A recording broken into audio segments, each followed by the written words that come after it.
हरि प्रिय।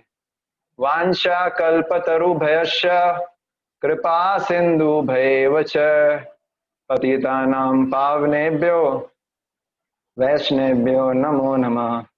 जय श्री कृष्ण चैतन्य प्रभु नित्यानंद श्री अद्वैत गदाधर श्रीवासादि गौर भक्त वृंद। हरे कृष्णा कृष्णा कृष्णा हरे हरे, हरे राम राम राम हरे हरे। सार्थमर्जुनस्यादौ कुर्वन् गीतामृतं ददौ लोकत्रयोपकाराय तस्मै कृष्णात्मने नमः। अज्ञाननिराधिरुपेति यया विशेषं भक्ति परापि भजते परिपोषमुच्चये। तत्त्वं परं स्फुरति दुर्गमम् अपि अजर्षम् षड्गुण्यभृत्स्वरचितं प्रणमामि गीतम्। षड्गुण्यभृत्स्वरचितं प्रणमामि गीतम्। मनोजवं मारुतुल्यवेगं जितेन्द्रियं बुद्धिमतां वरिष्ठं वातात्मजं वानरयूथमुखं श्रीरामदूतं शरणं प्रपद्ये। श्रीरामदूतं शरणं प्रपद्ये। हरे कृष्ण।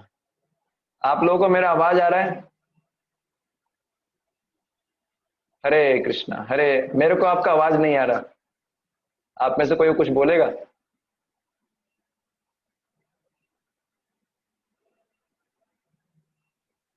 हरे कृष्णा। ओके, मेरा आवाज तो आ रहा है, लेकिन आप लोग को मैं अनम्यूट करता हूँ, शायद म्यूटेड है आप लोग। कोई बोलेगा आप में से कुछ? Yes Prabhu ji. Hare Krishna Prabhu ji. Yes Prabhu ji. Hare Krishna Prabhu ji. Hare Krishna Prabhu ji. Okay okay, thank you. Okay, कीर्तन अच्छा लगा आप लोगों को? बहुत अच्छा लगा, बहुत बढ़िया। बहुत अच्छा। आज वर्ल्ड होली नेम का लास्ट डे है ना, इसलिए सब जगह इस्कॉन के अंदर 7 डेज का होली नेम वीक मना रहे हैं, इसलिए आज थोड़ा सब लोग कीर्तन कर रहे थे, दैट्स वाई। ठीक है, तो अभी मैं श्लोक निकाल रहा हूँ। ठीक है, मैं क्षमा चाहता हूँ, कुछ डिवोटीज को डिस्कम्फर्ट हुआ होगा, क्योंकि कुछ डिवोटीज को 7 बजे जाना होता है। श्लोक 7 बजे खत्म नहीं होगा, 7:30 तक कंटिन्यू करना पड़ेगा, 7:40 तक मोस्ट प्रोबली। तो आपको जिनको जाना हो वो जा सकते हैं, क्योंकि ये यूट्यूब पे भी अपलोड हो जाएगा। पर आज जैसा इमरजेंसी था कि कीर्तन करना था, इसलिए रेगुलर बेसिस पे ऐसा नहीं होगा। हरे कृष्ण। हरे कृष्ण। तो ये श्लोक है, एक मिनट।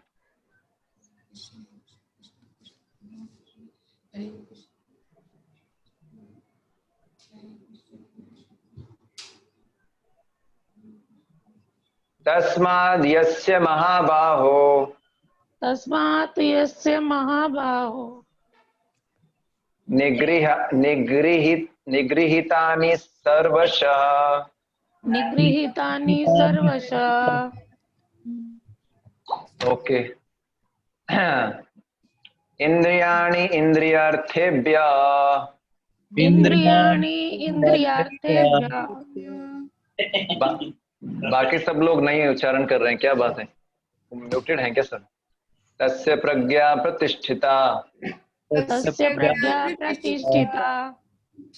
एक मिनट, हाँ म्यूट है। ओके, हरे कृष्ण। मैं आप सबको जो है अनम्यूट करने के लिए करता हूँ प्रयास, एक मिनट। हरे कृष्णा कृष्णा कृष्णा। अभी आप अनम्यूटेड हैं, आप अनम्यूट कर सकते हैं, आप अनम्यूटेड हैं, मेरी तरफ से आप अनम्यूटेड हैं। ओके ओके, अभी काफी लोग। हरे कृष्णा कृष्णा कृष्णा हरे हरे, हरे राम हरे राम। अब आप लोग अपने आप को अनम्यूट कर सकते हैं, मैंने आपको अनम्यूट कर दिया मेरी तरफ से। ठीक है, वापिस से श्लोक निकाल रहा हूँ। तस्माद् यस्य महाबाहो निगृहीतानि सर्वशः इंद्रियाणि इंद्रियार्थेभ्यः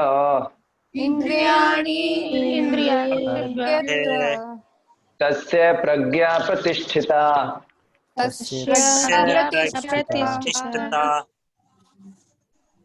ओके, तस्माद्यस्य महाबाहो तस्मादस्य महाबाहो निगृहीतानि सर्वशः निगृहीतानि सर्वशः इंद्रियाणि इंद्रियार्थेभ्यः इंद्रियाणि इंद्रियार्थेभ्यः तस्य प्रज्ञा प्रतिष्ठिता। तस्य प्रज्ञा प्रतिष्ठिता। Okay, Hare Krishna. Background voice sound effects coming, तो आप लोग म्यूट कर सकते हैं जिनके बैकग्राउंड से साउंड इफेक्ट आ रहा है। ओके, अब आप में से कौन रीडिंग करेंगे? कोई नए डिवोटी करना चाहेंगे? अदरवाइज पुराने डिवोटीज को। जी मैं करूंगी। हाँ, क्या नाम है आपका? प्रभु जी राधा। ओके ओके, ठीक है। यहाँ से पढ़ना है, शब्दार्थ, अनुवाद, फिर तात्पर्य। पढ़िए। तस्मात् अतः यस्य जिसकी महाबाहो हे महाबाहो निग्रहितानि, इस तरह वंशीभूत सर्वसा सब प्रकार से इंद्रियाणि इंद्रिया अभ्यर्था इंद्रिया विषयों से तस्य उसकी प्रज्ञा बुद्धि प्रतिष्ठा स्थिर। अतः हे महाबाहो जिस पुरुष की इंद्रियां अपने अपने विषयों से सब प्रकार से वितरित होकर उसके वश में है, उसी की बुद्धि निस्संदेह स्थिर है। तत्पर कृष्ण भावनामृत के द्वारा यह सारी इंद्रियों को भगवान की दिव्य प्रेम भक्ति में लगाकर इंद्रियां तृप्ति की बलवती शक्तियों को दमित किया जा सकता है। जिस प्रकार शत्रुओं का दमन श्रेष्ठ सेना द्वारा किया जाता है, उसी प्रकार इंद्रियों का दमन किसी मानवीय प्रयास के द्वारा नहीं, अपितु उन्हें भगवान की सेवा में लगाए रखकर किया जा सकता है। जो व्यक्ति यह हृदय गम कर लेता है, कृष्ण भावनामृत के द्वारा बुद्धि स्थिर होती है और इस कला का अभ्यास प्रामाणिक गुरु के पथ प्रदर्शन में करता है, वह साधक अथवा मोक्ष अधिकारी कहलाता है। हरे कृष्णा। हरे कृष्णा। हरे कृष्णा। तो ये बहुत इंपॉर्टेंट श्लोक है इसी सीरीज में। अनम्यूट निवेश प्रभु, मैं क्षमा चाहता हूँ, अनम्यूट नहीं हो पाया। एक्चुअली बीच में बार बार डिस्टर्बेंस होता है, तो कोई दिक्कत नहीं है। अगर कोई किसी का अनम्यूट नहीं भी हो पाता है तो अपने लेवल पे श्लोक उच्चारण कर सकते हैं, जरूरी नहीं कि सभी के साथ श्लोक उच्चारण किया जाए। ठीक है, तो आज का जो श्लोक है इसमें भगवान क्या बताना चाहते हैं, इसको गौर से समझना पड़ेगा। ठीक है, तो भगवान क्या बता रहे हैं कि जिस पुरुष की इंद्रियां अपने अपने विषयों से अच्छी प्रकार से खींची जाती है, उसी पुरुष की बुद्धि स्थिर होती है। आप समझ पा रहे हैं? जो पुरुष है जिसकी इंद्रियां वो अपने अपने विषयों से खींच सकता है, उसकी बुद्धि जो होती है वो स्थिर रहती है। ठीक है, पिछले श्लोक में भगवान ने क्या कहा था 2.67 में, कि जो व्यक्ति अपनी इंद्रियों को कंट्रोल नहीं कर सकता है ना, जो व्यक्ति अपनी इंद्रियों को कंट्रोल नहीं कर सकता है, उसका क्या होगा? इंद्रियाम ही चरताम यन मनो अनुविधीयते तदस्य हरतिम प्रज्ञा वायुर नाव एवं बसा। तो भगवान ने बोला था कि जो व्यक्ति कृष्ण भावना भावित नहीं है, उसकी इंद्रियां अपने अपने विषयों में विचरती हैं। अगर कोई कृष्णा कॉन्शियस नहीं है, अगर कोई कृष्ण की सेवा नहीं कर रहा है, तो उसकी जो इंद्रियां होंगी वो क्या होंगी? अपने अपने विषयों में चली जाएंगी। जैसे हर इंद्रिय का अपना अपना आकर्षण है, आंखें जो है रूप की तरफ चली जाएंगी। अगर कृष्ण का रूप नहीं देखेंगे तो भौतिक सुंदरता देखने के पीछे आंखें भागेंगी। कृष्ण का ध्वनि नहीं सुनेंगे, हरे कृष्ण कीर्तन नहीं सुनेंगे, कृष्ण कथा नहीं सुनेंगे, तो भौतिक गॉसिप है ना, जैसे न्यूज आता है ना, सुशांत सिंह का क्या हुआ, इस हीरोइन को जो है जेल जाना पड़ रहा है, इस हीरोइन के साथ ये हो गया, इस हीरो के साथ ये हो गया, ये सब सुनने का इच्छा क्यों होता है? क्योंकि कृष्ण कथा नहीं सुन पा रहे हैं, क्योंकि भगवान के नाम में रुचि नहीं है। इसलिए सब अगर इंद्रियों को कृष्ण के सेवा में नहीं लगाएंगे तो इंद्रियां जो हैं अपने अपने विषयों की तरफ भागती हैं। ठीक है, और उन इंद्रियों में से जिस इंद्रिय के साथ मन लगा रहता है, उन सारी इंद्रियों में से जिस इंद्रिय के साथ मन लगा होगा, वो इंद्रिय क्या करेगी? बुद्धि को हर लेगी। ये हमने कल के श्लोक में पढ़ा था। तो आज के श्लोक में भगवान बता रहे हैं कि यदि आपको अपनी बुद्धि को बचाना है इंद्रियों के द्वारा हरने से, आप अपनी बुद्धि को बचाना चाहते हैं इंद्रियों के द्वारा हरण करने से, आप अपनी बुद्धि को स्थिर रखना चाहते हैं तो क्या करना होगा, इंद्रियों को, बुद्धि को हरण नहीं करने देना है, बल्कि जो इंद्री जिस विषय की तरफ भाग रही है उस इंद्री को खींच के लाना है वापस, अपने जो है वापस उसको लेके आना है मन की सहायता से। ठीक है, अगर हमको क्या करना है, मन की सहायता से, मन को कंपेयर किया गया है शरीर के। आपने एक वो चित्र देखा है भगवत गीता में, जो कि मैं अक्सर दिखाता हूं, कि एक जो है रथ है, उस रथ पे एक सारथी है, सारथी को बुद्धि बताया गया, रथ हमारा शरीर है, पीछे बैठा यात्री वो है आत्मा, और जो घोड़े हैं वो 5 इंद्रियां हैं। तो घोड़ों इंद्रियों को कौन कंट्रोल कर रहा है, रस्सी। रस्सी क्या है, मन। और मन जो है, मन को कौन कंट्रोल कर रहा है, रस्सी को किसने पकड़ रखा है, सारथी ने। इसका मतलब मन की सहायता से इंद्रियों को कंट्रोल करना है। पर अगर हमारा साधारण व्यक्ति जो कृष्ण भावना भावित नहीं है, जो कृष्ण का भक्त नहीं है, उसमें क्या होगा, इंद्रियां उसके मन को कंट्रोल करेंगी, ना कि मन उसकी इंद्रियों को कंट्रोल करेगा। इसलिए हमको क्या करना है, अगर हम कृष्ण भावना भावित बनना चाहते हैं तो हमको क्या करना है, अपनी इंद्रियों को खींच के लेके आना है उनके विषयों से, है ना, तभी जाके हमारी बुद्धि बच पाएगी। तो यहाँ पर भगवान शब्द यूज कर रहे हैं तस्मात, भगवान शब्द यूज कर रहे हैं तस्मात। तस्मात, तस्मात अस्य महाभाव। तो तस्मात का मतलब क्या होता है, तस्मात का अर्थ होता है इसलिए या अतः। तस्मात का मतलब, मेरा वॉइस क्लियर आ रहा है आप लोगों को, मेरा आवाज आ रहा है आप लोगों को? यस प्रभु जी। क्योंकि थोड़ा कीर्तन भी हो रहा है इसलिए वो कोई ऑप्शन नहीं है, वो थोड़ा आवाज इसका भी जाएगा। तो मैं ये बताना था, तस्मात शब्द जब यूज किया जाता है, तस्मात का मतलब होता है इसलिए या अतः, या तो इसलिए या अतः। इसलिए या अतः शब्द कब काम में लेते हैं, बताइए, इसलिए या अतः शब्द कब काम में लिया जाता है? इसलिए और अतः शब्द जो है हम तब, हाँ बताइए, यस यस बताइए।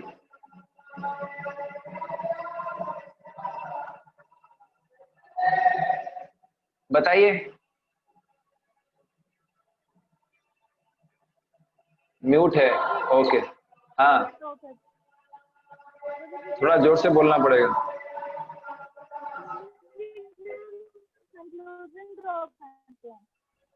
आपका आवाज बिल्कुल नहीं आ रहा है, मैं सुनाई नहीं पड़ रहा है मुझे।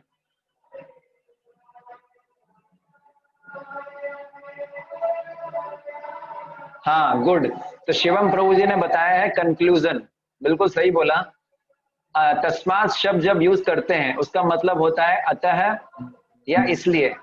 ओके, तो मतलब ये आता है कंक्लूजन के लिए। जब किसी बात का निष्कर्ष निकालना हो, जब किसी बात का निष्कर्ष निकालना हो, ठीक है, जब किसी बात का निष्कर्ष निकालना हो तब हम ये शब्द काम में लेते हैं तस्मात। ठीक है, तो इसका मतलब भगवान ने अभी तक जो श्लोक बोले हैं उन सब का निष्कर्ष बता रहे हैं भगवान। भगवान अपनी शिक्षा को पिछले श्लोक से जोड़ते हुए क्या कह रहे हैं, हे अर्जुन, यदि इंद्रियां अपने अपने विषयों में विचरण करेंगी, अगर हर इंद्रिय अपने अपने विषय की तरफ भागेगी और अगर उस पर किसी प्रकार का नियंत्रण नहीं रखा जाएगा तो उससे क्या होगा, तो इंद्रियां मन सहित बुद्धि का अपहरण कर लेंगी। इंद्रियां क्या करेंगी, अपहरण कर लेंगी, किडनैप कर लेंगी। किसको किडनैप कर लेंगी, मन को और बुद्धि को, दोनों। इसलिए जो व्यक्ति जो है अपनी इंद्रियों को विषयों से खींच सकता है वही उसकी बुद्धि स्थिर रह सकती है। जैसे मैंने कल भी बताया था, कई बार ये प्रश्न उठता है हमारे दिमाग में कि प्रभु जी हम भक्ति में स्थिर नहीं है, स्थिरता कैसे आएगी, स्थिरता कैसे आएगी, बुद्धि स्थिर कैसे होगी? स्थिर बुद्धि वो होती है जिसके फैसले स्थिर होते हैं। स्थिर बुद्धि के फैसले कभी बदलते नहीं है। जिस बुद्धि के फैसले बदलते हैं, जैसे कई बार हम देखते हैं, हम कुछ डिसीजन लेते हैं कि मैं जो है 16 माला करूंगा, फिर अगले दिन हम 18 माला करते हैं, फिर अगले दिन हम 32 माला करते हैं, फिर अगले दिन हम 12 माला करते हैं, फिर अगले दिन 8 माला, फिर अगले दिन 0, फिर कई दिन तक माला नहीं करते। तो ये अस्थिर बुद्धि है। अस्थिर बुद्धि या बुद्धि का ना होना एक ही बात है। तो बुद्धि में स्थिरता कैसे आएगी, हमारी कृष्ण भक्ति में स्थिरता कैसे आएगी? How to become steady in Krishna consciousness? इसका एक ही उत्तर है कि अपनी इंद्रियों को इंद्रिय विषयों से खींचना होगा, इंद्रियों को इंद्रिय विषयों से खींचना होगा, तभी हमारी बुद्धि जो है वो स्थिर होगी। इसको ध्यान से समझना होगा, ठीक है।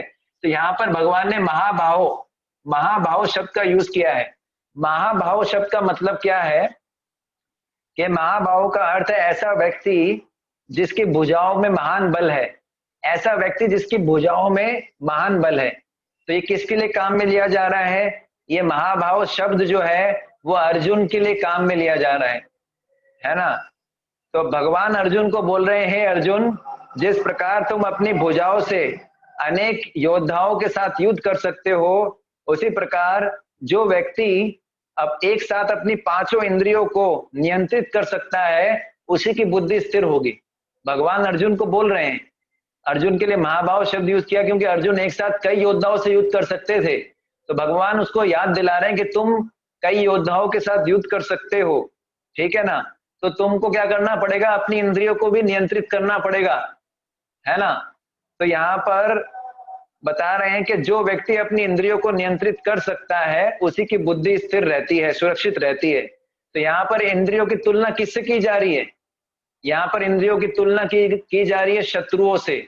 जैसे युद्ध में अर्जुन शत्रुओं से लड़ता था, उसी प्रकार इंद्रियों की तुलना यहाँ पर शत्रुओं से की जा रही है।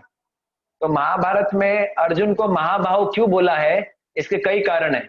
महाभारत में अनेक घटनाएं आती हैं जिसमें पता लगता है कि अर्जुन बहुत ही बलशाली थे, इसलिए उनको महाबाहो बोला जाता था। तो हम जो है एक घटना का उल्लेख करेंगे आपके सामने। जब पांडवों को, जब पांडव थे उनको, जब वो विराट नगर में रह रहे थे, पांडव जो थे जो वो विराट नगर में रह रहे थे, है ना। पांडवों को जब वनवास मिला था, आप समझते हैं, पांडवों को जब वनवास मिला था तो वो कहाँ रह रहे थे? विराट नगर में रह रहे थे। विराट पर्व में आता है ये, महाभारत के विराट पर्व में इस घटना का वर्णन है। इसमें बता रहे थे कि पांडव जो है वो क्या कर रहे थे? विराट नगर में रह रहे थे, है ना, छुप के रह रहे थे, छुप के रह रहे थे, ताकि ये जो है वो समय था जब उनको अज्ञातवास काटना था 1 साल का। उस समय क्या हुआ कि कौरव जो थे वो विराट नगर में आ गए और उन्होंने क्या किया? राजा जो विराट थे उनकी गौओं पर आक्रमण कर दिया। अब सोचिए, पूरी की पूरी कौरव सेना ने राजा विराट की गौओं पे आक्रमण कर दिया, अपहरण कर लिया, उनकी गौओं को उठा लिया, अपहरण कर लिया। उस समय अर्जुन ने क्या किया? अकेले सारे कौरवों से युद्ध किया। कई बार लोग सोचते हैं कि महाभारत का जो है असली हीरो कर्ण है। कर्ण जो है महाभारत का सबसे बड़ा खलनायक है, कर्ण हीरो नहीं है, कर्ण बहुत बड़ा विलन है। ये चीज नॉर्मल लोगों को समझ में नहीं आता है, लेकिन इसके पीछे बहुत सारे कारण हैं।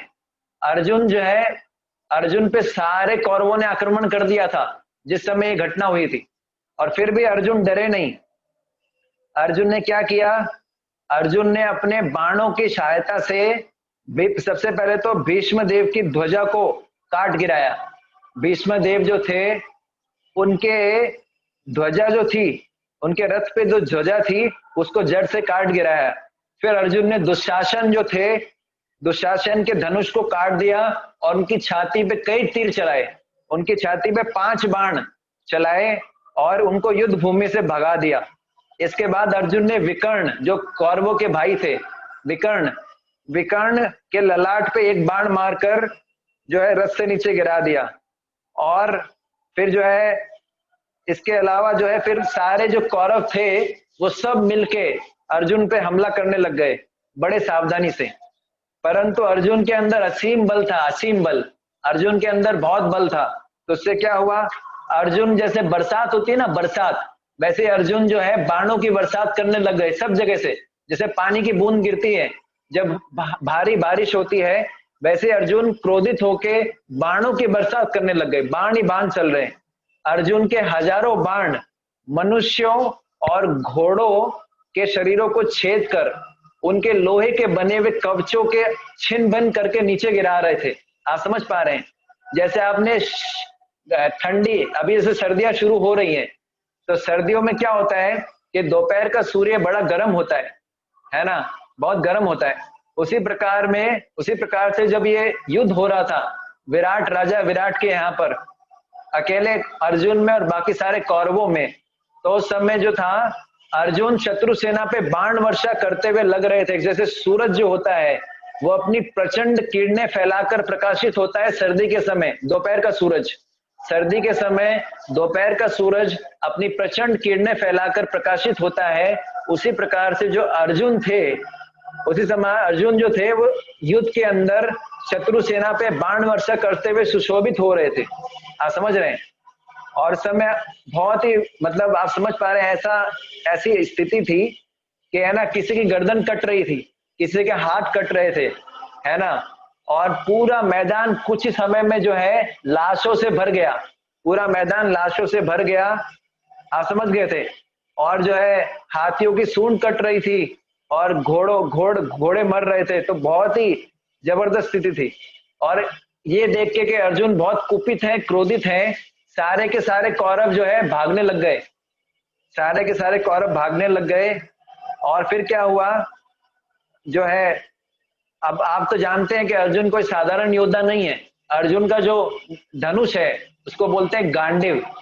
अर्जुन को ये धनुष किसने दिया था बताइए? अर्जुन को ये धनुष किसने दिया था? अर्जुन का जो धनुष था गांडीव धनुष, ये धनुष दिया था अग्निदेव ने। और अर्जुन जब तीर चलाते थे इतना फास्ट चलाते थे कि पता भी नहीं लगता था कब तर्कश से तीर निकाला और कब चला दिया। बहुत ही खतरनाक था। अर्जुन के गांडीव धनुष से जब तीर निकलता था तो वज्र जो है, इंद्र जी का वज्र उसको भी मात देता था। वज्र जो है वो इंद्र का हथियार है, लेकिन जब अर्जुन गांडीव से तीर चलाते थे तो वज्र को भी पीछे छोड़ देता था। तो इस प्रकार हम देखते हैं कि अर्जुन ने क्या किया, अर्जुन ने सारे कौरवों को भगा दिया और दुर्योधन भी भागने लगा। दुर्योधन के मुख से खून की उल्टी आने लगी और दुर्योधन भी भागने लगा। तो इस प्रकार हम देखते हैं फिर जो है अर्जुन ने जो है अपना वो भी बजाया, क्या बोलते हैं, शंख बजाया। तो हम देखते हैं अर्जुन को महाबाहु क्यों बोला गया है। अर्जुन ने अकेले सारे कौरवों को पराजित किया था, इसलिए ऐसा नहीं सोचना चाहिए अर्जुन कम बलशाली था। अर्जुन को धनुष जो दिया था वो अग्निदेव ने दिया था, गांडीव। अर्जुन को जो रथ था वो भी अग्निदेव ने दिया था, है ना।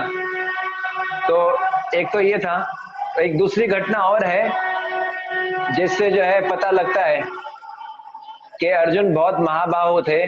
दूसरा घटना आता है जब अर्जुन ने जयद्रथ का वध किया था, वो भी बहुत सुंदर घटना है ना। वो लेकिन अभी सुनाएंगे नहीं आपको क्योंकि समय कम है। इस जब जयद्रथ को मारा था अर्जुन ने, तब भी बहुत जो है बहुत सारे योद्धा खड़े कर लिए थे दुर्योधन ने और जयद्रथ को सेंटर में रखा था। फिर भी अर्जुन ने सारी सेना को भेद के और जयद्रथ को मार गिराया। तो इससे पता लगता है कि अर्जुन महाबाहु है। महाबाहु का मतलब है जो बड़े बड़े शत्रुओं को हरा सकता है, एक साथ लड़के अपने नियंत्रण में कर सकता है, जो कि बहुत शक्तिशाली है। वैसे ही भगवान बोल रहे हैं कि जिस प्रकार तुम शत्रुओं को नियंत्रित कर लेते हो अर्जुन, वैसे तुमको अपनी इंद्रियों को भी नियंत्रित करना पड़ेगा। इसलिए महाबाहु शब्द का यूज किया गया है। जिस प्रकार तुम बड़े बड़े योद्धाओं को नियंत्रित करते हो, उनको पराजित करते हो, अब तुमको अपनी इंद्रियों को नियंत्रित करना पड़ेगा। इंद्रियों को शत्रुओं से कंपेयर किया गया है यहाँ पर। तो यहाँ पर निग्रह शब्द यूज कर रहे हैं भगवान, निग्रह, निग्रह शब्द भगवान यूज कर रहे हैं, निगृतानि सर्वशः। तो निग्रह शब्द का मतलब क्या है? निग्रह शब्द का मतलब है, यहाँ पर पूरा लाइन इस प्रकार है, यस्य इंद्रियाणि इंद्रियार्थेभ्य निगृतानि। तो अर्थात जिस व्यक्ति की इंद्रियां अपने अपने विषयों से विरक्त हो चुकी हैं, मतलब जिस व्यक्ति की इंद्रियां विषयों से जो है अलग हो चुकी हैं, उसको विषयों में कोई स्वाद नहीं आता। ठीक है। तो निग्रह के अनेक अर्थ हैं। अगर देखा जाए तो निग्रह शब्द के अनेक अर्थ हैं, परंतु अनुवाद में शिला प्रभुपाद जी ने इस शब्द का अर्थ क्या माना है? विरक्ति। अगर आप अनुवाद देखेंगे तो शिला प्रभुपाद जी है ना, उसमें क्या बता रहे हैं? निग्रह का अर्थ क्या बता रहे हैं? अगर आप देखेंगे तो विरत, है ना। तो प्रभुपाद जी इसका मतलब बता रहे हैं अनुवाद में क्या? विरक्ति। विरत मतलब विरक्ति, विरक्ति, डिटैचमेंट। तो यदि निग्रह का अर्थ दंड देना या गिरफ्तार कर लेना माना जाए तो ये बात संभव नहीं है। अगर इसका ये दूसरा अर्थ भी माना जाए, निग्रह के और भी अर्थ होते हैं, जैसे एक अर्थ होता है गिरफ्तार करना, दूसरा होता है दंड देना। तो अगर इन अर्थों को मान लिया जाए तो ये बात संभव नहीं कि कोई व्यक्ति अपनी इंद्रियों को बलपूर्वक उनके विषयों से दमित कर सके। अगर इंद्रियों का अर्थ है ना विरक्ति माना जाए तो समझ में आता है, लेकिन अगर निग्रह का दो अर्थ और होते हैं। एक अर्थ होता है जो है दंड देना, दूसरा अर्थ होता है गिरफ्तार करना। तो अगर इनका अर्थ, निग्रह का अर्थ अगर गिरफ्तार करना या दंड देना माना जाए तो ये अर्थ इसको सूट नहीं होता है। दंड देना, एक गिरफ्तार करना अर्थ जो है निग्रह का, ये इस श्लोक से मैच नहीं करता है। क्यों? क्योंकि कोई भी व्यक्ति अपनी इंद्रियों को अपने बल से नियंत्रित नहीं कर सकता और ना उनको दंड दे सकता है, ना उनको बलपूर्वक कंट्रोल नहीं कर सकता, अपने प्रयास से संभव नहीं है। इसलिए ये अर्थ जो है ना, ये अर्थ जो है लागू नहीं होता। कौन सा अर्थ? गिरफ्तार करना है, दंड देना, है ना। जो बड़े बड़े राजा होते हैं, बड़े बड़े राजा अपने महान सेना के द्वारा संपूर्ण पृथ्वी को आक्रांत कर लेते हैं, पूरी पृथ्वी को जीत लेते हैं, लेकिन वही राजा अपनी इंद्रियों को जीत नहीं पाता है। वही राजा भले ही बहुत बड़ा राजा हो, वो अब पूरे विश्व को जीत ले, लेकिन अपनी इंद्रियों को नहीं जीत पाता है। इसलिए साधु को बोलते हैं महाराजा। साधु को क्या बोलते हैं? महाराजा। क्यों? वो राजा से भी बड़ा है। राजा ने पूरे विश्व को जीत लिया लेकिन अपनी इंद्रियों को नहीं जीत पाया। साधु ने अपनी इंद्रियों को जीत लिया तो विश्व को अपने आप जीत जाएगा। जिसने अपनी इंद्रियों को जीत लिया, जो गोस्वामी बन गया, वो पूरे विश्व पे राज कर सकता है। इसलिए साधु को क्या बोलते हैं? महाराजा। राजा तो बहुत छोटा है उसके सामने, इसलिए पहले के राजा लोग थे वो साधु संतों के सामने सिर झुकाते थे, उनसे डरते थे। पता है भैया ये तो इंद्रियों को जीत लिया इसने, इसका कुछ बिगाड़ नहीं सकते, ठीक है ना। इसलिए महाराजा बोलते थे साधुओं को। तो पॉइंट ये है, जिस प्रकार शत्रुओं का दमन, अगर शत्रुओं को हराना है तो श्रेष्ठ सेना के द्वारा ये किया जा सकता है। हमारे पास सेना होनी चाहिए, ट्रेंड सेना होनी चाहिए अगर शत्रुओं को हराना है तो। आप समझ पा रहे हैं? यस, आप दे सकते हैं।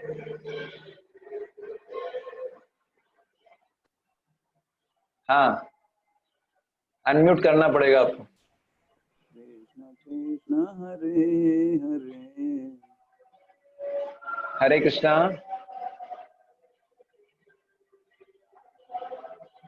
हाँ हाँ, हरे कृष्णा, बताइए। प्रभु जी मैं लास्ट में दे देती थी क्लास के, ऐसा कुछ नहीं, मेरे दिमाग में आया था एक एग्जाम्पल, मैं बाद में दे दूंगी लास्ट में। आप अपनी क्लास कंप्लीट कर दीजिए प्लीज। ठीक है ठीक है। तो मैं यही बता रहा था आप लोगों को, क्या बता रहा था कि अगर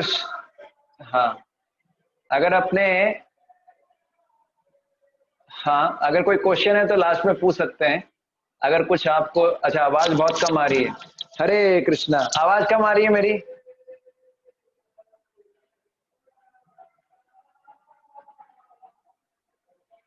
मेरा आवाज कम आ रहा है क्या? हरे कृष्णा। नहीं प्रभु जी, नहीं प्रभु जी, पूरी आ रही है। प्रभु जी क्लियर है? ओके, तो मैं बोल रहा था अगर शत्रुओं को दमन करना है, शत्रुओं को कंट्रोल करना है, तो हमारे पास श्रेष्ठ सेना होनी चाहिए, पावरफुल सेना होनी चाहिए। उसी प्रकार शिला प्रभुपाद जी यहाँ ये कहना चाहते हैं, अगर आप तात्पर्य में देखेंगे कि शिला प्रभुपाद जी बोल भी रहे हैं कि इंद्रियों का दमन किसी मानवीय प्रयास के द्वारा संभव नहीं है। अगर इंद्रियों का दमन करना है तो वो कोई मानवीय प्रयास से संभव ही नहीं है। अपने प्रयास से इंद्रियों को दमित नहीं किया जा सकता, तो क्या करें फिर? तो आगे बता रहे हैं। तो यहाँ पर शिला प्रभुपाद जी कहना चाहते हैं कि निग्रह शब्द का अर्थ दंड देना या बलपूर्वक रोकना, या गिरफ्तार करना नहीं हो सकता, क्योंकि हमारे में इतनी क्षमता नहीं है कि हम इंद्रियों को दंड दे सकें, गिरफ्तार कर सकें। इसलिए जो शब्द निग्रह के लिए काम में आए वो है विरक्ति, ना कि दंड देना, गिरफ्तार करना। आपको समझ में आया? तो निष्कर्ष यही निकलता है कि यहाँ पर निग्रह शब्द का अर्थ क्या होना चाहिए? विरक्ति, विरक्ति, डिटैचमेंट। जब हमारी इंद्रियां श्री कृष्ण की सेवा में आसक्त हो जाती हैं, तो क्या होता है, स्वाभाविक है, धीरे धीरे क्या होता है, अपने अपने विषयों के प्रति इंद्रियां अपने आप विरक्त हो जाती है। अगर इंद्रियां कृष्ण की सेवा में लगती हैं तो धीरे धीरे इंद्रियां अपने विषयों से अपने आप विरक्त हो जाती हैं, उनको बल नहीं लगाना पड़ता। ऑफ कोर्स ये जरूर है कि स्टार्टिंग के अंदर, ठीक है ना, स्टार्टिंग में आध्यात्मिक गुरु के निर्देशन में अपनी इंद्रियों को बलपूर्वक कंट्रोल करना पड़ता है, लेकिन समय के साथ साथ जैसे जैसे कृष्ण भावनामृत में प्रगति होती है विद्यार्थी की, फिर उसको बलपूर्वक अपनी इंद्रियों को कंट्रोल नहीं करना पड़ता, इंद्रियां स्वतः ही नहीं जाती। जैसे कि यमुनाचार्य जी बोलते हैं ना, क्या बोलते हैं, यदवधि कृष्ण मम कृष्ण पदार विंदे, यदवधि मम चित्त कृष्ण पदार विंदे नव नव धाम। क्या बोलते हैं यमुनाचार्य, जब से मैं कृष्ण की सेवा में लगा हूं तब तब से मुझे नया नया आनंद मिल रहा है। जैसे जैसे मुझे नया आनंद मिलता है, जब भी मैं श्री संघ का विचार करता हूं तो मेरा मुख से जो है थूक निकलता है। तो कहने का मतलब है यमुनाचार्य जी अपना ये श्लोक में बताया ना कि कृष्ण की सेवा में इतना आनंद मिलता है कि कोई भी किसी भी प्रकार का जो विषयी सुख होता है व्यक्ति को अच्छा नहीं लगता, इंद्रिया जाएगी नहीं। अगर वास्तव में हमको हरि नाम में टेस्ट आ जाए, हम सब लोग इतने सौभाग्यशाली अभी तो नहीं हुए हैं, हमको हरि नाम में कोई टेस्ट नहीं आया है। अगर हरि नाम में थोड़ा भी स्वाद आ जाए ना तो हम उसको छोड़ेंगे नहीं, अगर जानबूझ के भी नहीं छोड़ेंगे। कितना भी इंद्रिय सुख दोगे, आप बोलोगे नहीं चाहिए इंद्रिय सुख। आप देखिए हरिदास ठाकुर को, हरिदास ठाकुर के सामने एक वैश्या ने आके प्रपोजल दिया, हरिदास ठाकुर ने मना कर दिया। इसका मतलब हरिदास ठाकुर को बहुत ऊंचा आनंद मिल रहा था हरे कृष्ण महामंत्र के जप में। इससे सिद्ध होता है कि हम अगर कृष्ण की सेवा में लगाते हैं इंद्रियों को, तो कृष्ण की कृपा से हमको इतना अच्छा, इतना हाई लेवल का हायर टेस्ट मिलता है, आनंद मिलता है कि इंद्रियां अपने आप नहीं जाएंगी विषयों की तरफ। ये बता रहा हूं। तो हमने ये चर्चा किया था कि भगवान अर्जुन को महाबाहो कहकर ये संकेत कर रहे हैं कि जिस प्रकार अर्जुन तुम अपनी विशाल भुजाओं से एक साथ अनेक शत्रुओं को परास्त करते हो, ठीक है ना, उसी प्रकार स्थिर बुद्धि वाला व्यक्ति अकेला होते हुए भी अपनी पांचों इंद्रियों को नियंत्रित करता है। तो भगवान बोल रहे हैं अर्जुन को, जिस प्रकार तुम अपने विशाल भुजाओं से एक साथ अनेक शत्रुओं को पराजित कर सकते हो, उसी प्रकार से स्थिर बुद्धि वाला मनुष्य जो होता है एक साथ पांचों इंद्रियों को नियंत्रित कर सकता है एक साथ, ठीक है। तो यहाँ पर अगर प्रयुक्त शब्द निग्रह का अर्थ, अब पॉइंट ये है, ठीक है ना, जब भगवान ने उनको महाबाहु बोला, जब भगवान कृष्ण ने अर्जुन को महाबाहु बोला, तो भगवान ये बोलना चाहते हैं कि जिस प्रकार तुम अपने अनेक शत्रुओं को एक साथ परास्त कर सकते हो, उसी प्रकार से जो श्रेष्ठ बुद्धि वाला मनुष्य है वो अपनी इंद्रियों को एक साथ नियंत्रण कर सकता है। तो यहाँ पर एक डाउट उठता है। डाउट क्या उठता है कि यहाँ पर निग्रह शब्द का अर्थ जो है, इससे लगता है कि निग्रह शब्द का अर्थ क्या होना चाहिए, बलपूर्वक दमन करना, बलपूर्वक दमन करना या गिरफ्तार करना, कंट्रोल करना। लेकिन अभी हमने थोड़ी देर पहले पढ़ा कि इंद्रियों को बलपूर्वक नहीं पकड़ सकते, है ना, ये हमारे मानवीय स्वभाव से संभव नहीं है। पर यहाँ पर भगवान बोल रहे हैं, जब महाभाव शब्द यूज कर रहे हैं तो उनका विचार यही निकलता है कि जिस प्रकार अर्जुन अपने शत्रुओं को परास्त कर सकता है एक साथ, उसी प्रकार से जो स्थिर बुद्धि वाला मनुष्य है वो अपनी इंद्रियों को एक साथ नियंत्रित कर सकता है। तो यहाँ पर कंफ्यूजन ये है कि निग्रह का अर्थ जो है विरक्ति माना जाए या निग्रह का अर्थ गिरफ्तार माना जाए। साधारण अर्थ में निग्रह शब्द का अर्थ माना जाता है विरक्ति। गिरफ्तार करना नहीं मान सकते, दमित करना नहीं मान सकते, क्योंकि इंद्रियों को मानवीय प्रयास से कंट्रोल नहीं किया जा सकता, दमित नहीं किया जा सकता। लेकिन अभी लग रहा ऐसा है कि निग्रह का अर्थ क्या है, ऐसा लग रहा है कि निग्रह का अर्थ क्या है, गिरफ्तार करना या दमित करना। तो इसको कैसे समझा जाए, है ना। तो हमने यहाँ पर निग्रह शब्द के इस अर्थ को गलत क्यों बताया कि गिरफ्तार करना, दमित करना, ये शब्द गलत क्यों बताया, है ना। इस प्रश्न का उत्तर ये है कि प्रारंभ में ऐसा ही होता है, ये भी सही है और वो भी सही है, ये दोनों अर्थ सही है। स्टार्टिंग में क्या होता है, हमारी भक्ति के स्टार्टिंग में हमारी इंद्रियां अपने आप कृष्ण के पास नहीं जाती हैं, उनको बलपूर्वक लगाना पड़ता है। इसलिए निग्रह का अर्थ होता है गिरफ्तार करना, दमित होना गलत नहीं है, क्योंकि स्टार्टिंग के केस में अपनी इंद्रियों को कृष्ण की सेवा में लगाना पड़ता है।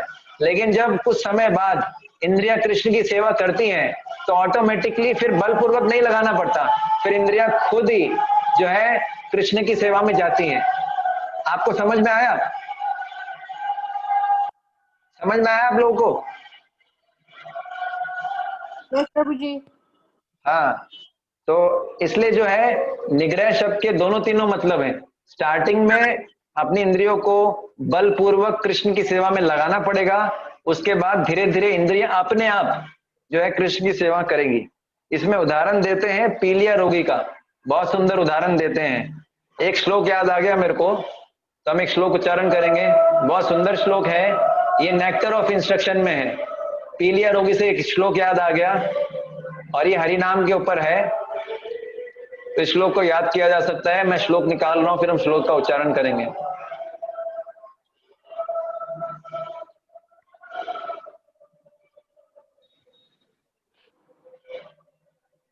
यस,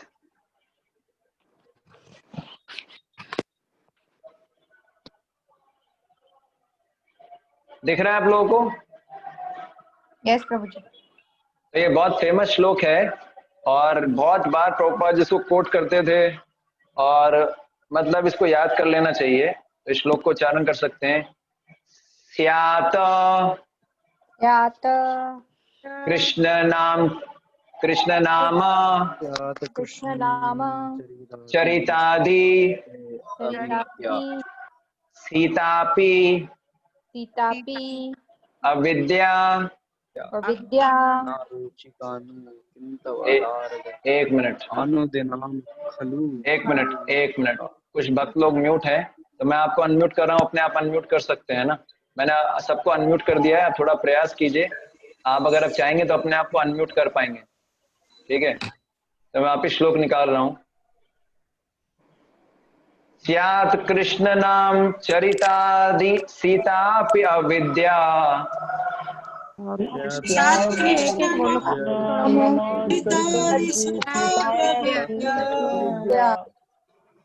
इत उपतप्त रत्नस्य न रोचिकानु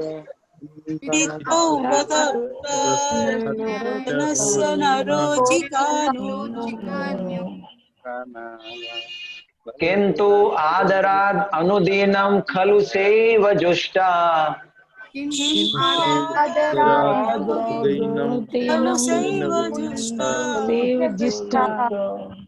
स्वाद विक्रमाद भवति तद्गत मूलहंत्रे।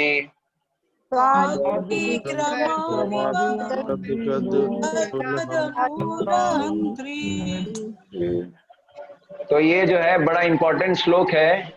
इसमें बताया गया है भगवान के साथ कृष्ण नाम चरितादि सीतापि विद्या, भगवान कृष्ण का नाम, भगवान कृष्ण का रूप गुण लीलाएं चरित्र, ये सब क्या है? ये मिश्री के समान मीठे हैं।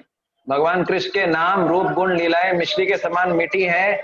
लेकिन अगर किसी को जॉन्डिस हो गया है, जिसको जॉन्डिस होता है उसको मीठा अच्छा नहीं लगता। मेरा एक्सपीरियंस है इसका, मुझे जॉन्डिस हुआ था आज से कई साल पहले। नॉर्मली अगर किसी को आप रसगुल्ला खिलाओगे, अगर गन्ने का जूस पिलाओगे तो कभी मना नहीं करेगा, कितना भी पिला दो, है ना? अभी लेकिन जिसको जॉन्डिस होता है उसको मीठा अच्छा नहीं लगता, है ना? पर उसका दवाई क्या होता है? मीठा ही उसका दवाई होता है। तो मीठा खाते खाते धीरे धीरे जॉन्डिस ठीक हो जाता है। उसी प्रकार से भगवान का नाम कैसा है? स्यात् कृष्ण नाम चरिताभि सीताब्दि अविद्या। भगवान का जो नाम है वो किसके? मिश्री के समान मीठे हैं, मिश्री से भी ज्यादा। पर हमको मीठा नहीं लगता। जैसे ही हम चैंटिंग करना शुरू करते हैं, कथा सुनना शुरू करते हैं, थोड़ी देर में क्या होता है?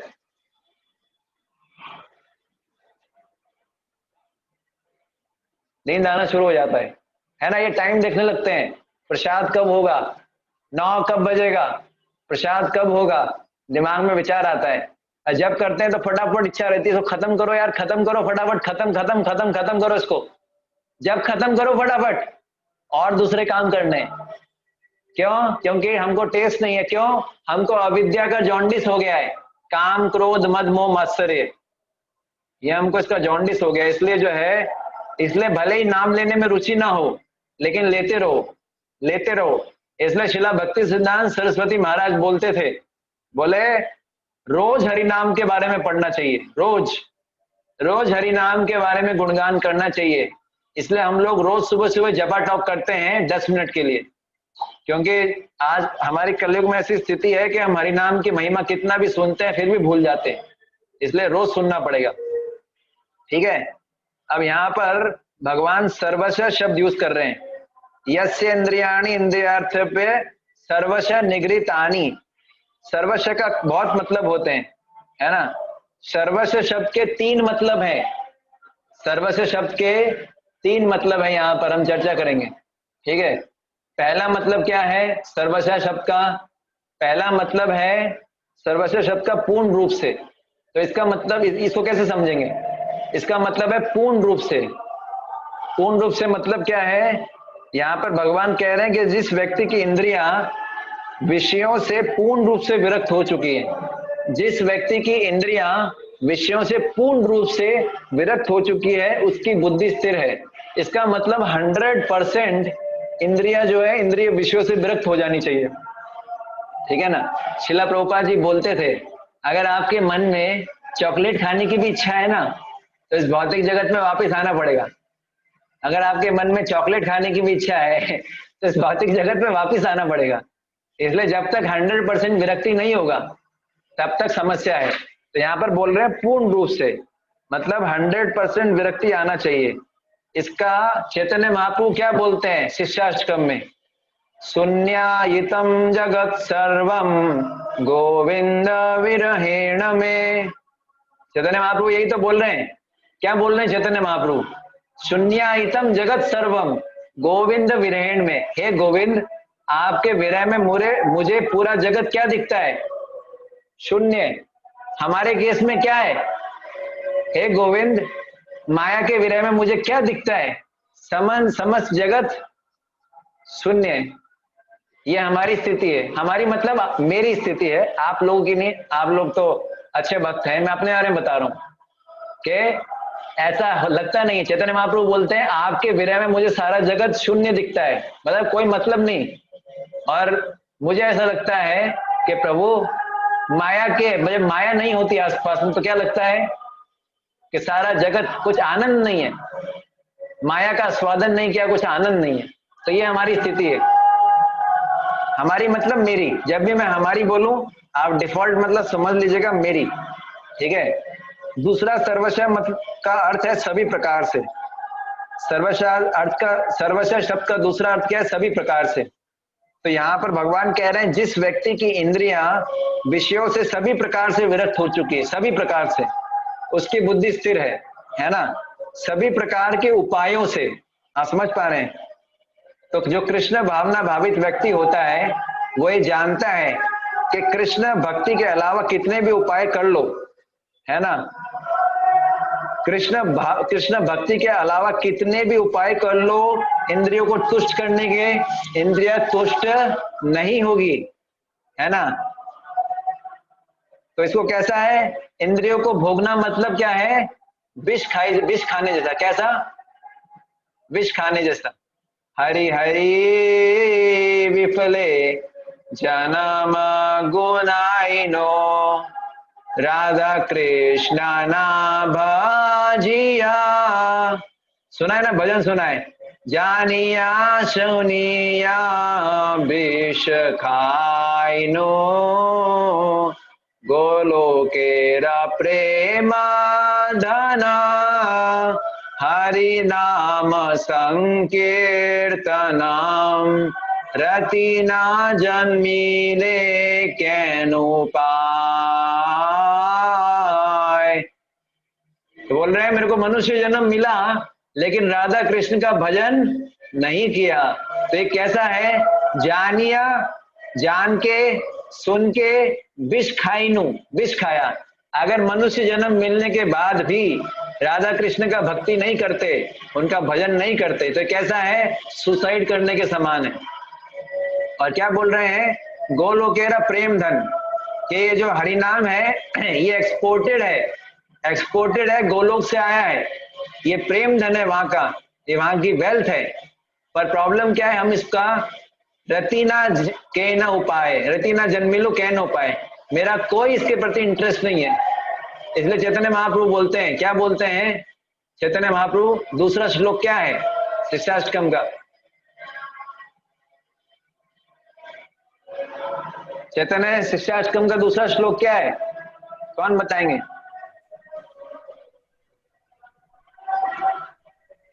बताइए दूसरे वाला।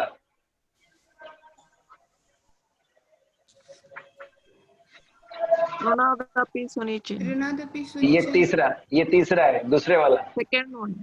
हाँ नाम नामनाकारी बहुत। हाँ, फिर लास्ट में क्या बोलते हैं, दुर्देव मी दृश, दुर्देव मी दृश, हाँ हाँ, बोले मैं इतना दुर्भाग्यशाली हूँ कि आपने पूरे नाम में अपनी शक्ति डाल दी है, इसमें कोई हार्ड एंड फास्ट नियम भी नहीं है, लेकिन फिर भी मेरा इसमें कोई अनुराग ही नहीं है। तो हमारी स्थिति ऐसी है सभी स्थानों में। तीसरा सर्वशः का मतलब है सभी स्थानों में, पहला मतलब था पूर्ण रूप से, दूसरा मतलब था सभी प्रकार से, तीसरा अर्थ था जो है सभी स्थानों में।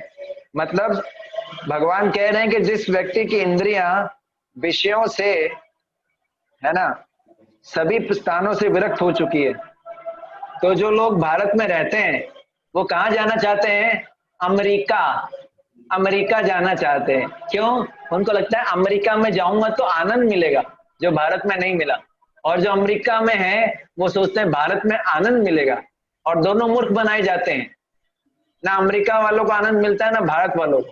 क्यों? क्योंकि आप इंद्र तृप्ति को कहीं भी भोगो, चाहे अमेरिका में विष पियो, चाहे भारत में विष पियो, चाहे सोने की कटोरी में विष पियो, चाहे चांदी की कटोरी में विष पियो, उसका असर क्या होगा? ऐसा है कि सोने की कटोरी में अमेरिका में बैठ के विष पीने से विष काम नहीं करेगा, ऐसा है क्या? बताइए। No. It will work like poison. Poison तो पॉइजन ही है, चाहे सोने की कटोरी में खाओ, अमेरिका में एफिल टावर पे बैठ के खाओ, स्टैच्यू ऑफ लिबर्टी पे बैठ के खाओ, तब भी वो विष की तरह काम करेगा। इसलिए बोला गया है सभी स्थानों में। तो जो कृष्ण भावना भावित व्यक्ति होता है उसको कहीं नहीं जाना, वो बोलता है जहां कृष्ण है मैं तो वहीं रहना चाहता हूँ, क्योंकि असली आनंद कहाँ पर है, जहां पर कृष्ण है, बाकी सब क्या है, पॉइजन। ठीक है। और लास्ट में भगवान क्या बोल रहे हैं कि तस्य प्रज्ञा। कई बार ये होता है, हम लोग है ना भक्ति में आते हैं, हम लोग देखते हैं, अरे मैंने ऐसे कई नए नए भक्तों को देखा है, वो इस्कॉन में आते हैं, उनको लगता है कि इस्कॉन में आएंगे तो अमेरिका जाने का मौका मिलेगा, है ना। जैसे तुलसी आरती गाते हैं ना, क्या बोलते हैं, नयने हरिबो सदा युगल रूप राशि, क्या है तुलसी आरती गाते हैं ना, क्या है, तुलसी कृष्णा प्रेयसी, है ना। उसमें एक जो है डिवोटीज कई बार ऐसा बनाते हैं, बोलते हैं लास वेगास दिए वास। कौन सा लाइन है वो लाइन कौन सा है, जो गाने जो भजन वाला लाइन कौन सा है, लास्ट वाला पैराग्राफ, राइट? नहीं, वो जो जिसकी जगह लास वेगास सब्स्टिट्यूट किया, इसका वो लाइन क्या है, मैं भूल गया, याद ही नहीं आ रहा है। हाँ, मोरा यही अभिलाष, नहीं वो तो लास्ट है, मोरा यही अभिलाष राधा कृष्ण सेवा पाओ यही अभिलाषी, नहीं वो तो लास्ट में है, यहाँ पर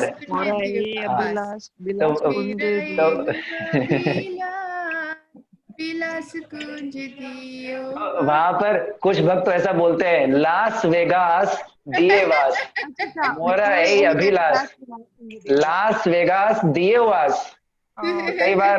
कई बार लगता है कि इस्कॉन में आगे चलो अमेरिका जाने का मौका मिलेगा, अमेरिका जाएंगे, लास वेगास में जाएंगे, वहां पर फिर आप जानते हैं ये सब ऐसा लगता है, लेकिन ये जो है ऐसा कुछ भी नहीं है ना, आप समझ रहे हैं। इसलिए जो है बुद्धिमान व्यक्ति जहां पर कृष्ण है, कृष्ण के भक्त हैं, वहीं रहेगा, वो कहीं नहीं जाना। इसलिए कई भक्त हैं जो वृंदावन छोड़ के जाना नहीं चाहते, हम तो वृंदावन में रहेंगे, है ना। तो आगे है तस्य प्रज्ञा प्रतिष्ठिता, लास्ट लाइन है इसकी, उसकी बुद्धि स्थिर है। तो जिसकी बुद्धि स्थिर नहीं है वो फिक्स निर्णय नहीं ले सकता, उसके निर्णय बदलेंगे, उसको पता नहीं चलेगा क्या सही है क्या गलत है, क्या धर्म है क्या अधर्म है ना। श्रीमद् भागवत में एक श्लोक आता है, मैंने पहले भी आपको बताया था कि ये बताया गया कि स्थिर बुद्धि जिन लोगों की होती है वो युग धर्म का पालन करते हैं। तो ये जो श्लोक है 11:5:32, ये मैं एक बार फिर श्लोक उच्चारण करा रहा हूं। बताया गया जिन लोगों की बुद्धि स्थिर है वो जो है इस युग के धर्म का पालन करते हैं, और इस युग का धर्म क्या है? हरे कृष्ण कीर्तन। तो ये श्लोक आता है, ये बहुत सुंदर श्लोक है, इसमें जो है चैतन्य महाप्रभु की जो है ग्लोरीज बताई गई है। मेरे पीछे आप उच्चारण कर सकते हैं, कृष्ण वर्णम तुषा अकृष्णम,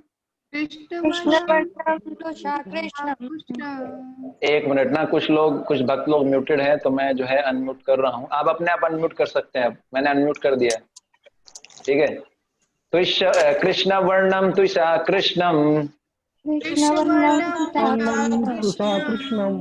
सांगोपांग अस्त्र पार्षदम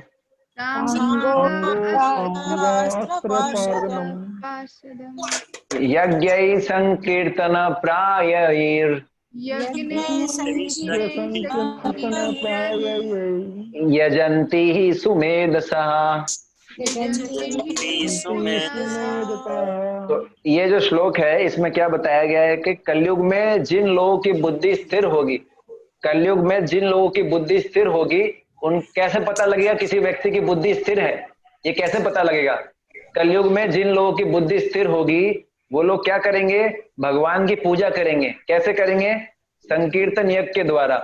हरे कृष्णा कृष्णा कृष्णा हरे हरे, हरे राम राम राम हरे हरे। तो यहाँ पर ये भी बताया गया है कि जो लोग स्थिर बुद्धि वाले मनुष्य होंगे वो चैतन्य महाप्रभु के संकीर्तन आंदोलन में भाग लेंगे। तो जो लोग चैतन्य महाप्रभु के आंदोलन में हैं और जो कृष्ण कीर्तन में लगे हुए हैं, इसका मतलब ये समझ जाना चाहिए कि उनकी बुद्धि स्थिर है, ठीक है ना। तो ये इस श्लोक में बताया गया है। तो आपको किसी का कोई प्रश्न है तो आप पूछ सकते हैं, मैं आपको अनम्यूट कर दे रहा हूं। हरे कृष्ण।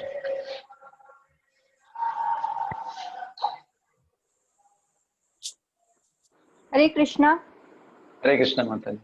हाँ प्रभु जी, मुझे एक एग्जांपल बताना था सेंस कंट्रोल का। See like I don't know whether it's 100% correct or not, but I have heard, वो भरत महाराज का हमने सुना था कि वो ही is a conqueror of all countries and kingdoms. वो बहुत बड़े एम्परर थे और उन्होंने सब कुछ कॉन्कर कर दिया था, बट उनके 9 सन्स थे, 9 बेटे थे। और वो उनकी माता शकुंतला थी। तो उनके जब वो सब कुछ कॉन्कर कर लेते हैं इतने सारे, तो उनके मिनिस्टर्स जो होते हैं वो उनको बोलते हैं कि आप अब इससे सब अपने राजपाट से विरक्त होके और अपने नेक्स्ट हेड जो किंग होगा उसको सेलेक्ट करिए। तो वो उसमें कनक महर्षि के पास जाते हैं, Kanva Maharshi, I think so, I don't exactly remember his name. Kanva Maharshi के पास जाते हैं और उनको बोलते हैं कि लाइक सजेस्ट करो। तो वहां पे ऋषि उनको बोलते हैं कि तुम अपने आप को कॉन्कर नहीं कर पाए हो, तुमने सब कुछ कॉन्कर कर लिया बट तुम अपने आप को कॉन्कर नहीं कर पाए हो, so go and work on your self realisation. और फिर वो अपनी बहुत अच्छे से तपस्या वगैरह करते हैं और वो उनका कोई भी अटैचमेंट नहीं रहता, लाइक कुछ भी अटैचमेंट, आउंस भी उनका अटैचमेंट नहीं रहता। And finally he took the decision of not making any of his son as the king, और वो किसी अपने सिटीजन के बेटे को ही बनाते हैं। आई थिंक उनका नाम भी शायद भूमन्यु था, राइट?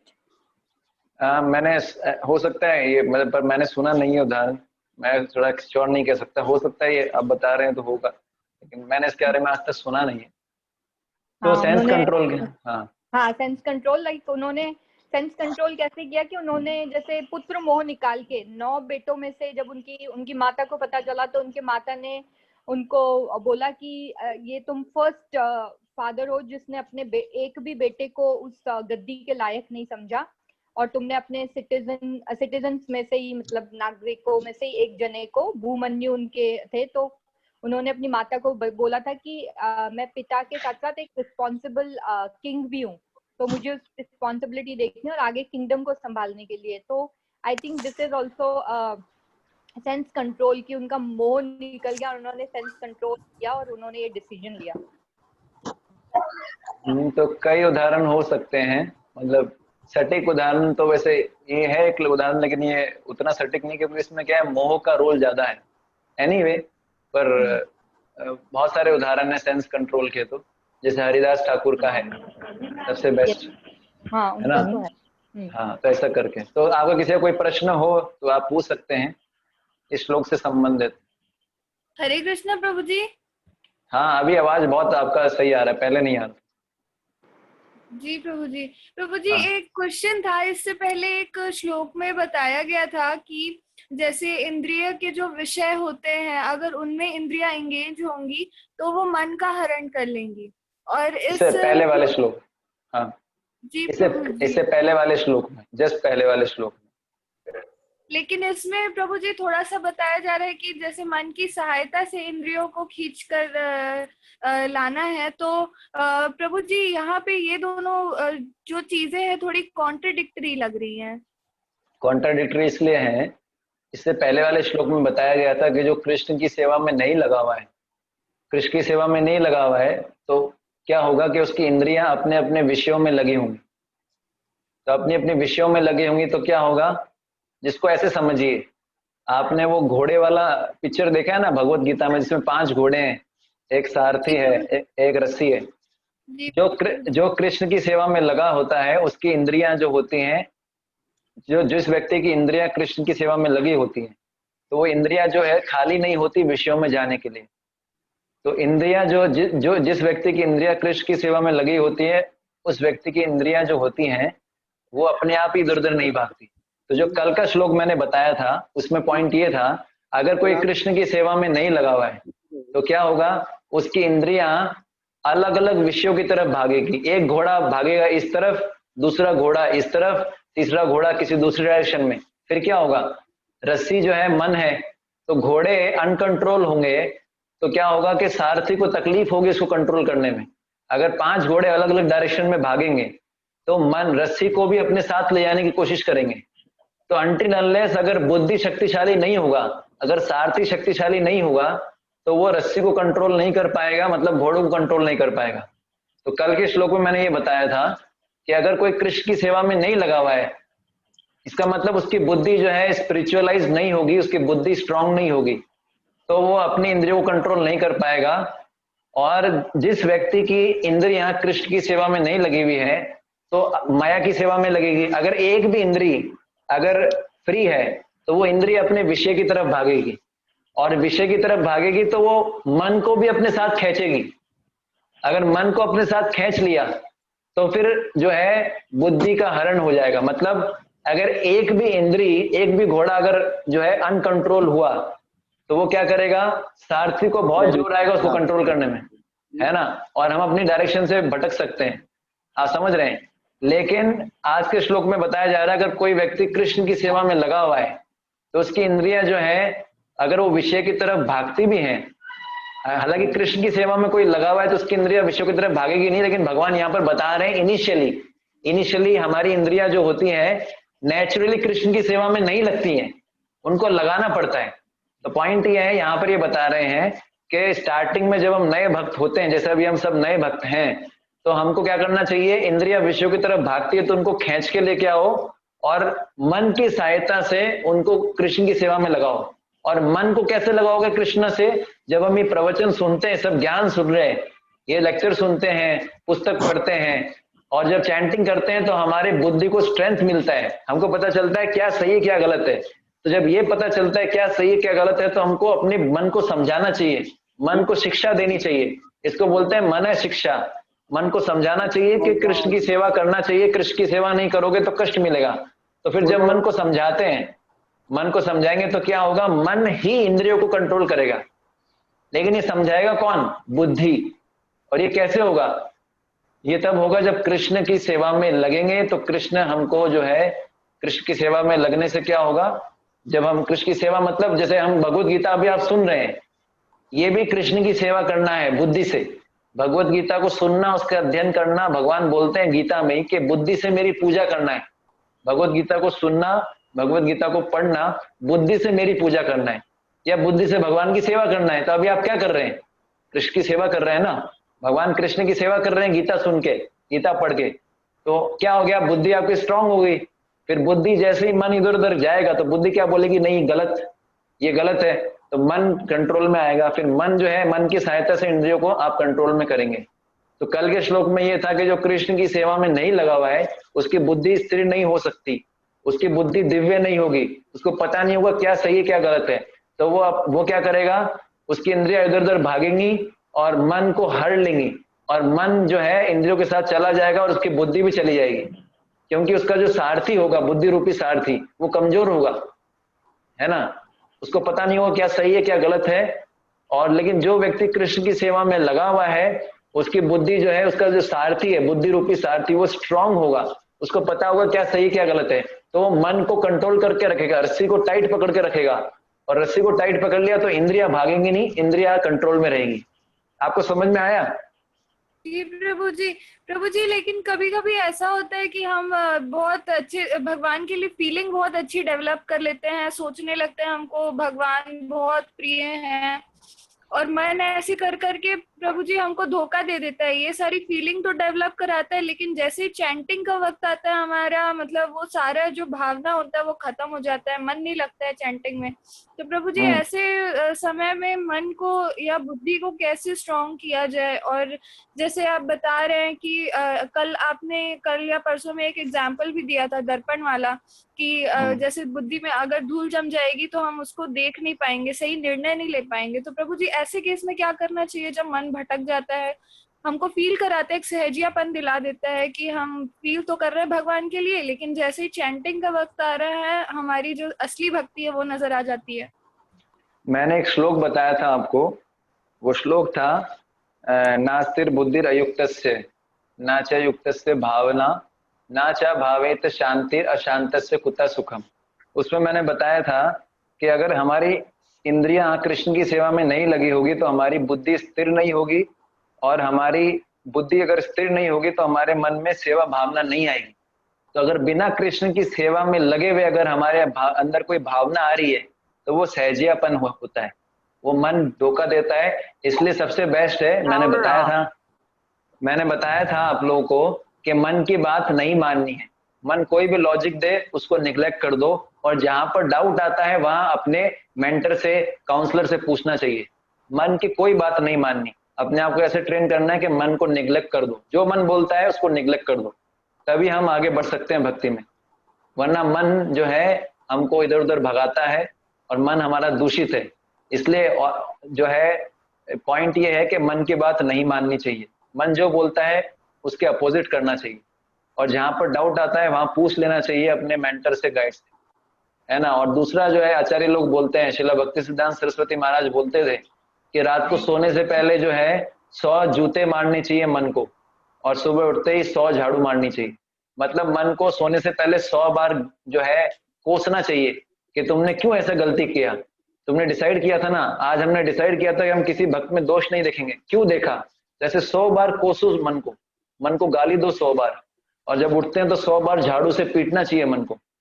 100 बार झाड़ू से पीटने का मतलब है आप 100 बार जो है कसम खाओ कि आज मैं किसी भक्त में दोष नहीं देखूंगा। हालांकि फिर भी देखेगा, क्योंकि धीरे धीरे होगा ये, लेकिन ऐसा करने से फिर इसका धीरे हो जाएगा, एक्टिविटी कम हो जाएगा। ये एक तरीके हैं। जी प्रभु जी, थैंक यू प्रभु जी। हरे कृष्णा। हरे कृष्णा। और कोई प्रश्न? हरे कृष्णा प्रभु जी, नगद प्रणाम। हाँ प्रभु, दंडवत प्रणाम। प्रभु जी, कभी कभी ऐसी सिचुएशन आ जाती है ना कि माइंड क्लिक कर लेता है कि नहीं ये जो मैं करने वाला हूँ ये गलत है, बट फिर एक छोटा सा अंदर से वो आता है कि हाँ बट मजबूरी है तो अभी कर ले, नेक्स्ट टाइम संभल जाना, और फिर जाके धड़ाम हो जाता है। इसलिए जो है जहां पर भी डाउट आता है अपने मेंटर गाइड से सजेशन लेना चाहिए।